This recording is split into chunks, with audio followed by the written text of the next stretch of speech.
శ్రీ సాయి సత్ చరిత్రము 21వ అధ్యాయము. ఓం శ్రీ సాయి నాథాయ నమః. శ్రీ సాయి బాబా జీవిత చరిత్రము 21వ అధ్యాయము. 1 వి హెచ్ ఠాకూరు 2 అనంతరావు పాటంకర్ 3 పండరీపురము ప్లీడరు వీరి కథలు. ఈ అధ్యాయములో హేమడ్ పంతు వినాయక హరిశ్చంద్ర ఠాకూరు బిఏ అనంతరావు పాటంకర్ పూనా పండరీపురము ప్లీడర్ గూర్చిన కథలు చెప్పెను. ఈ కథలన్నీయు నానందదాయకమైనవి. ఇవి సరిగా చదివి గ్రహించినచో ఆధ్యాత్మిక మార్గమునకు దారి చూపును. ప్రస్తావన: సామాన్యముగా మన గతజన్మ పుణ్యసముపార్జనమువలని యదృష్టముచే యోగీశ్వరుల సాంగత్యము పొంది దానివలన మేలు పొందెదము. దీనికి ఉదాహరణముగా హేమడ్ పంతు తన సంగతినే చెప్పుచున్నాడు. బొంబాయి దగ్గరగానున్న బాంద్రాకు ఇతడు చాలా కాలము మేజిస్ట్రేటుగా నుండెను. అక్కడ పీర్ మౌలానా యను మహమ్మదీయ యోగిపుంగవుడు నివసించుచుండెను. అనేక మంది హిందువులు, పారసీకులు, ఇతర మతస్థులు పోయి వారిని దర్శించుచుండిరి. అతని పురోహితుడగు యూనుస్ హేమడ్ పంతును అనేకసార్లు పీర్ మౌలానాను దర్శించుమని చెప్పెను. కాని ఏదో కారణముచేత అతడు చూడలేకపోయెను. అనేక సంవత్సరముల తరువాత అతని వంతు వచ్చెను. అతడు షిరిడీకి పోయి శాశ్వతముగా షిరిడీ సాయి సంస్థానములో చేరెను. దురదృష్టులకు ఇట్టియోగుల సాంగత్యము లభించదు. కేవలము అదృష్టవంతులకే ఎట్టిది లభించును. యోగీశ్వరుల వ్యవస్థ అత్యంత ప్రాచీన కాలము నుండి ప్రపంచమున యోగీశ్వరుల వ్యవస్థయున్నది. అనేక మంది యోగులనేక చోట్ల అవతరించి వారికి విధింపబడిన పనులను నెరవేర్చెదరు. వారనేక చోట్ల పనిచేసినను అందరా భగవంతుని యాజ్ఞానుసారము నెరవేర్చెదరు. కాన ఒకరు చేయునది ఇంకొకరికి తెలియును. ఒకరు చేసిన దానిని ఇంకొకరు పూర్తి చేసెదరు. దీనిని బోధించుట కొకయుదాహరణ మీ దిగువ కలదు. విహెచ్ ఠాకూరుగారు బిఏ. వీరు రెవెన్యూ శాఖలో గుమాస్తాగా నుండిరి. ఆయన ఒక సర్వే పార్టీతో వచ్చెను. అక్కడ అప్ప యను కన్నడ యోగిని దర్శించి వారి పాదములకు నమస్కరించెను. ఆ యోగి నిశ్చలదాసు రచించిన విచార సాగర మను వేదాంత గ్రంథమును సభలో నున్నవారికి బోధించుచుండెను. ఠాకూరు పోవునప్పుడు వారి సెలవు కోరగా వారిట్లు చెప్పిరి: ఈ పుస్తకమును నీవు చదువవలెను. నీ వట్లు చేసినచో నీ కోరికలు నెరవేరును. ముందు ముందు నీ ఉద్యోగమునకు సంబంధించిన పనిమీద ఉత్తరదిక్కునకు బోయినప్పుడు నీవొక గొప్ప యోగిని యదృష్టముచే కలిసికొనెదవు. వారు నీ భవిష్యత్తు మార్గమును చూపెదరు. నీ మనస్సునకు శాంతి కలుగజేసెదరు. నీకానందము కలుగజేసెదరు. ఠాకూరు జున్నరుకు బదిలీ అయ్యెను. అచటికి పోవుటకై నానేఘాటు లోయను దాటి పోవలసియుండెను. ఈ లోయ మిక్కిలి లోతైనది. దానిని దాటుట చాలా కష్టము. దానిని దాటుట కెనుబోతు తప్ప ఇతరమేదియూ నుపయోగించరు.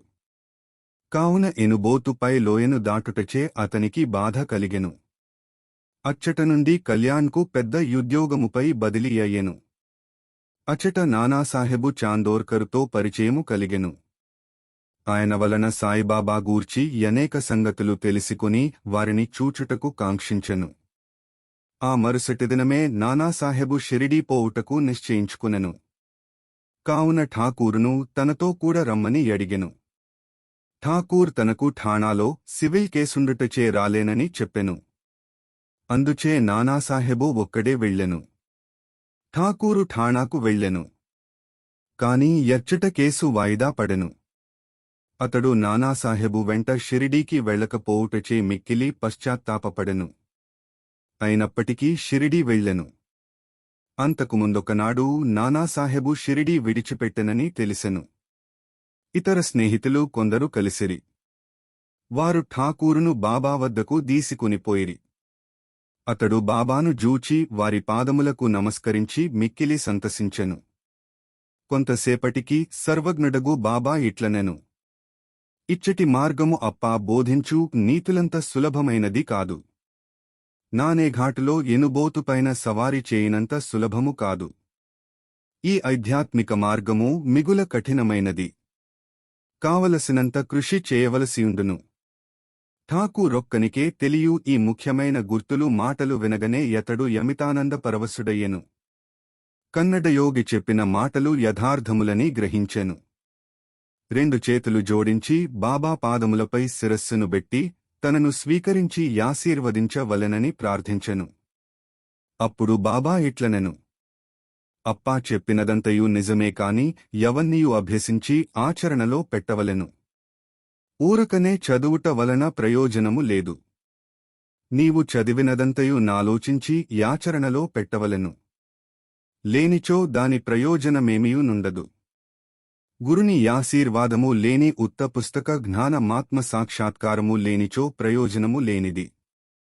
విచారసాగరము పుస్తకములోని సిద్ధాంత భాగమాతడు చదివియుండెను గాని యాచరణలో పెట్టతగిన దానిని షిరిడీలో నేర్చెను.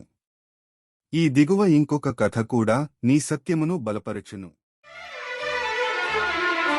సాయి దేవా సాయి దేవా సాయి దేవా పరమ పదంలా దొరికెనులే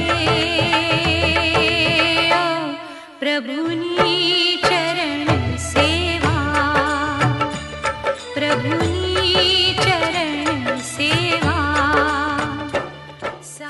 అనంతరావు పాటంకర్.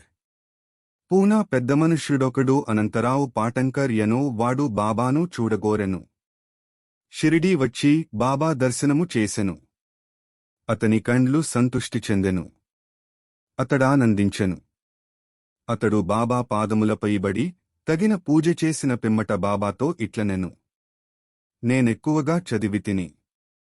వేదములను, వేదాంతములను, ఉపనిషత్తులను చదివితిని. అష్టాదశ పురాణములు వింటిని. నా మనస్సుకు శాంతి ఏనను కలుగుటలేదు. కనుక నా పుస్తక జ్ఞానమంతయు నిష్ప్రయోజనము. పుస్తక జ్ఞానములేని నిరాడంబర భక్తులు నాకంటే మేలు. మనస్సు శాంతి పొందనిచో పుస్తక జ్ఞానమంతయు వ్యర్థము. నీ దృష్టి వలనను నీ చమత్కారపు మాటల వలనను నీవు శాంతి ప్రసాదింతువని వింటిని. అందుచే నేనిచ్చటికి వచ్చితిని. కావున నాయందు దాక్షిణ్యము చూపుము. నన్ను ఆశీర్వదించుము. పిమ్మట బాబా ఒక నీతికథను ఈ విధముగా చెప్పెను. 9 ఉండల గుడ్లపులద్ది నీతికథ, నవవిధ భక్తి. ఒకనాడొక వర్తకు డిక్కడకు వచ్చెను. అతని ముందు ఆడగుడ్లము లద్దివేసెను. అది 9 యుండలుగా పడెను. జిజ్ఞాసువైన యా వర్తకుడు పంచకొంగు సాచి 9 యుండల నందులో పట్టుకునెను. ఇట్లు అతడు మనస్సును కేంద్రీకరించగలిగెను. ఈ మాటల యర్థమును పాటంకర్ గ్రహించలేకుండెను. అందుచేనతడు గణేశ దామోదర్ ఉరఫ్ దాదా కేల్కరు నిట్లు అడిగెను. దీనివలన బాబా యుద్దేశమేమి? అతడిట్లు జవాబు ఇచ్చెను: నాకుగూడ బాబా చెప్పినదంతయు తెలియదుగాని వారి ప్రేరణ ప్రకారము నాకు తోచినది నేను చెప్పెదను. ఆడగుడ్లమనగా ఇచట భగవంతుని అనుగ్రహము. 9 యుండల లద్ది యనగా నవవిధ భక్తి. అవి ఏవన మెనస్ 1 శ్రవణము అనగా వినుట 2 కీర్తనము అనగా ప్రార్థించుట 3 స్మరణము అనగా జ్ఞప్తి అందించుకునుట 4 పాదసేవనము అనగా సాష్టాంగ నమస్కారమునర్చుట 5 అర్చనము అనగా పూజ 6 నమస్కారము అనగా వంగి నమస్కరించుట 7 దాస్యము అనగా సేవ 8 సఖ్యత్వము అనగా స్నేహము 9 ఆత్మనివేదనము అనగా ఆత్మను సమర్పించుట. ఇవి నవవిధ భక్తులు. వీనిలో నేదైన ఒక మార్గమునందు నమ్మకముంచి నడుచుకుని నేడల భగవంతుడు సంతుష్టి చెందును. భక్తుని గృహమందు ప్రత్యక్షమగును. భక్తిలేని సాధనము లన్నియు అనగా జపము, తపము, యోగము, మత గ్రంథముల పారాయణ, వానిలోని సంగతుల నితరులకు బోధించుట ఎననవి నిష్ప్రయోజనము. భక్తియే లేనిచో వేదములలోని జ్ఞానము, జ్ఞానేను గొప్ప ప్రఖ్యాతి, నామమాత్రమునకే చేయుభజన వ్యర్థము. కావలసినది ప్రేమాస్పదమైన భక్తి మాత్రమే. నీవు కూడా ఆ వర్తకుడననుకొనుము. లేదా సత్యమును దెలిసికొనుటకు ప్రయత్నించుచున్న వ్యక్తి ననుకొనుము. వానివలె నవవిధ భక్తులను ప్రోగు చేయుము. ఆతురతతో నుండుము. వానివలె నవవిధ భక్తులను ఆచరణలో పెట్టుటకు సిద్ధముగా నుండుము. అప్పుడే నీకు మనఃస్థైర్యము శాంతి కలుగును. ఆ మరుసటి దినము పాటంకర్ బాబాకు నమస్కరించుటకు పోగా గుగ్లపులద్ది 9 ఉండలను ప్రోగుచేసితివా లేదా అని ప్రశ్నించెను. అతడు తాను నిస్సహాయుడననియు ప్రప్రథమమున తనను బాబా యాశీర్వదించవలెననియు ప్రార్థించెను. అట్లైనచో వానిని సులభముగా ప్రోగుచేయవచ్చుననెను. అప్పుడు బాబా వానిని ఓదార్చుచూ శాంతిక్షేమములు కలుగునని యాశీర్వదించెను. ఇది విని పాటంకర్ యపరిమితానందభరితుడయ్యెను. దేవా సాయి దేవా సాయి దేవా పరమపదంలా దొరికెనులే ఓ ప్రభుని చరణ సేవా ప్రభుని చరణ సేవా సాయి దేవా సాయి దేవా సాయి దేవా. ఒక చిన్న కథతో నీ అధ్యాయమును ముగించెదము. ఆ కథ బాబా సర్వజ్ఞుడని తెలుపును. ప్రజలను సరియైన మార్గమున బెట్టుటకు, వారి తప్పులను సవరించుటకు బాబా సర్వజ్ఞత్వము నుపయోగించుచుండెను. ఒకనాడు పండరీపురము నుండి ఒక ప్లీడరు వచ్చెను. అతడు మసీదుకు పోయెను. సాయిబాబాను దర్శించెను. వారి పాదములకు నమస్కరించెను. అడుగకుండగనే దక్షిణ ఇచ్చెను. జరుగుచున్న సంభాషణలు వినట కొకమూల గూర్చుండెను. బాబా యతని వైపు ముఖము త్రిప్పి ఇట్లనెను. ప్రజలంతా టక్కరులు. వారు పాదములపై బడెదరు. దక్షిణ నిచ్చెదరు. చాటున నిందించెదరు. ఇది చిత్రముగాదా? ఈ టోపీ, మాట ప్లీడరుకు సరిపోయెను. అతడు దానిని ధరించెను. ఎవరికి గూడా ఈ విషయము బోధపడకుండెను. ప్లీడరు దీనిని గ్రహించెనుగాని ఎవ్వరికి చెప్పలేదు. వాడా లోనికి వచ్చిన పిమ్మట ప్లీడరు కాకాసాహెబు దీక్షితున కిట్లనియెను. బాబా చెప్పివదంతయు యథార్థమే. ఆ బాణము నాపై ప్రయోగించిరి. అది నాగూర్చియే. నేనెవరిని నిందించకూడదు, తృణీకరించరాదని బోధించుచున్నది. పండరిపురము సబ్ జడ్జియగు నూల్కర్ తన యారోగ్యాభివృద్ధి కొరకు షిరిడీకి వచ్చెను. అచ్చట మకాము చేసెను. ప్లీడర్ల విశ్రాంతి గదిలో దీనిగూర్చి వివాదము జరిగెను. సబ్ జడ్జి బాధపడుచుండెడి రోగము లేయోషధమును సేవించక షిరిడీకి పోయిన మాత్రమున బాగు కాగలవా అని మాట్లాడుకునిరి. సబ్ జడ్జిని వ్యాఖ్య చేసిరి. సాయి బాబాను నిందించిరి. నేను కూడా అందు కొంత భాగమును వహించితిని. నేను చేసినది సమంజసముగాదని ఇప్పుడు సాయిబాబా నిరూపించెను. ఇది నాకు దూషణ కాదు. నాకిది యాశీర్వచనమే. ఇది నాకు ఒక ఉపదేశము. నేనిక మీదట ఎవరినీ దూషించరాదు, ఎవరినీ నిందించరాదు, ఇతరుల విషయములో జోక్యము కలుగజేసికొనరాదు. షిరిడీ పండరీపురమునకు 300 మైళ్ల దూరముననున్నది. బాబా సర్వజ్ఞుడగుటచే పండరీపురములోని ప్లీడర్ల విశ్రాంతి గదిలోనేమీ జరిగెనో తెలిసికొనిరి. ఈ నడుమనున్న స్థలము, నదులు, అడవులు, పర్వతములు వారి సర్వజ్ఞత్వమున కడ్డుపడలేదు. వారు సర్వమును జూడగలిగిరి. అందరి హృదయములలో గలదానిని చదువగలిగిరి. వారికి తెలియని రహస్యమేదియు లేదు. దగ్గరనున్నవి, దూరముగనున్నవి ప్రతి వస్తువు కూడా పగటి కాంతివలె వారికి తేట తెల్లము. ఎవడైనా దూరముగా గాని దగ్గరగా గాని యుండనిమ్ము. బాబా సర్వాంతర్యామియగుటచే వారి దృష్టినుంచి తప్పించుకొనుటకు వీలులేదు.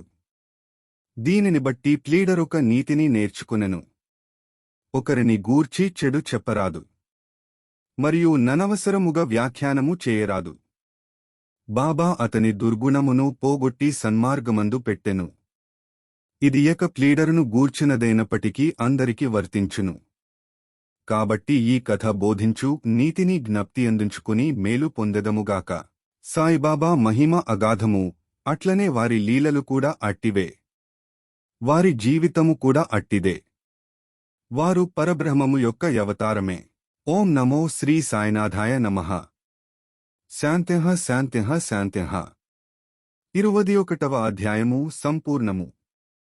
సద్గురు శ్రీ సాయినాథార్పణమస్తు. శుభం భవతు.